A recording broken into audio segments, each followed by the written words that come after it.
চুলার শিখা নীল না হয়ে যদি জলে লাল, বুঝবে তবে গ্যাসের অপচয় হচ্ছে চিরকাল।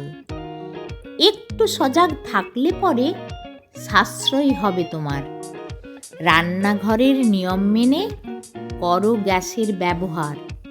হাঁড়ি কড়াইতে ঢাকনা দিলে ভাপটা রবে ঘেরা।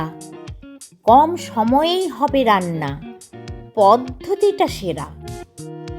চাল ডালগুলো ভিজিয়ে রাখো আগে, অর্ধেকটা গ্যাস বাঁচবে তোমার, সময় কম লাগে। ছোট কড়াইতে বড় শিখা নয়তো বুদ্ধির কাজ।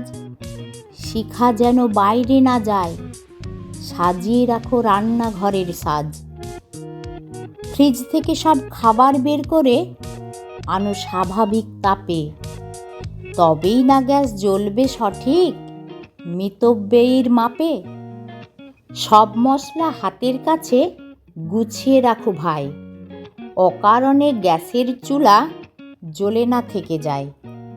সাবধানে আর সঠিক মতে চললে হেসেল হাঁড়ি, গ্যাসের খরচ কমবেই ঠিক, হবে সাশ্রয়ীর বাড়ি।